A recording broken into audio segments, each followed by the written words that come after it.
ভাবুন তো কেমন হবে আপনি একদিন হঠাৎ ঘুম থেকে উঠে দেখলেন আপনি আর 2025 সালে নেই।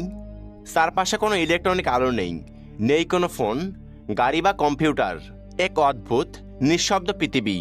আপনি আপনার হাতে থাকা ঘড়িটির দিকে লক্ষ্য করলেন, সেখানে লেখা আছে সাল 0001। আপনি একটু অবাক হয়ে ভাবলেন, এ কোন যুগ? এর আগে কি কিছুই ছিল না? আর ঠিক তখনই আপনি শুনতে পান এক মধুর কণ্ঠ, চলো আমি তোমায় নিয়ে যাব সাল 0001, এর আগের এক বিস্ময়কর পৃথিবীতে, যেখানে জন্ম নিয়েছে সভ্যতা, ধর্ম আর এমন কিছু রহস্য যা আজও অমীমাংসিত। হ্যালো হোয়াটসঅ্যাপ গাইজ, আমি মাসুম আর আপনারা দেখতেছেন মাসুম বিল্লা ইউটিউব চ্যানেল। তো ভিডিওটি শুরু করার আগে আপনারা যদি আমার চ্যানেলে নতুন দর্শক হয়ে থাকেন তাহলে অবশ্যই চ্যানেলটি সাবস্ক্রাইব করুন এবং ভিডিওটি ভালো লাগলে একটি লাইক দিন। তো চলুন মূল গল্পে ফিরে আসা যাক। আমরা যেটা জানি সাল 001 মানে হলো খ্রিস্টের জন্ম। এই সাল থেকে শুরু হয় আজকের ক্যালেন্ডার। তবে তার আগে কি সব শূন্য ছিল? না, তার আগে ছিল বিসি বেফোরে ক্যারিস্ট, এক বিশাল সময়ের নদী। এই নদীতে ভেসে আছে হাজার বছরের পুরনো সভ্যতা আর মানুষের গল্প। প্রথমে আমরা হাজির হলাম মেসোপটেশিয়াম, আজকের ইরাক অঞ্চলে। টাইগ্রিস আর ইউফ্রেটিস নদীর মাঝে দাঁড়িয়ে এক শহর।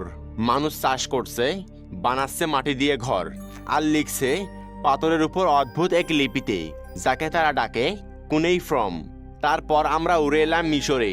নীল নদীর ধারে এক রাজা তার জন্য বানাচ্ছে বিশাল এক কবর, গিজার পিরামিড। পাথরগুলো এত বড় যে আজকের প্রযুক্তিও মাথা চুলকায়।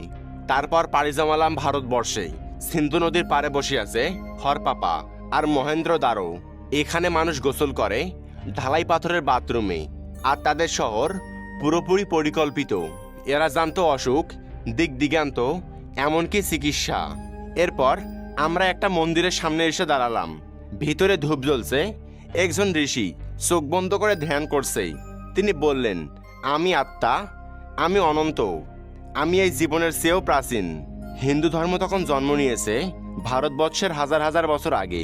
পার্শ্ব জরথুষ্ট নামে এক মহান ভাবক বলে যাচ্ছেন আলোর আর অন্ধকারের গল্প। ইসরায়েলের আব্রাহাম দেখছেন ঈশ্বরের স্বপ্ন, আর গৌতম বুদ্ধ হেঁটে বেড়াচ্ছেন গাছতলার নীরবতা ছুঁয়ে। সবাই খুঁজতেছে সত্য, খুঁজতেছে উত্তর। আমরা কে? কোথা থেকে এলাম আমরা? এই সময়ে আমরা উড়ে গেলাম ইংল্যান্ডের স্টোনহেঞ্জে। বড় বড় পাথর দাঁড়িয়ে আছে বিদ্য আকারে। কে রাখলো এভাবে? কেন আকাশের নক্ষত্রের সঙ্গে কি এর সম্পর্ক? তারপর গেলাম তুরস্কের গোবেকলি তেপে, একটা মন্দির যা 11,000 বছর পুরনো। মানে ইতিহাস বই যা বলে এটা তার থেকেও আগের। পেরুতে নাস্কার আকাশে উড়ি আমরা। সেখানে পাহাড়ের চূড়ায় আঁকা বিশাল আকৃতির পাখি, বানর, মানুষ।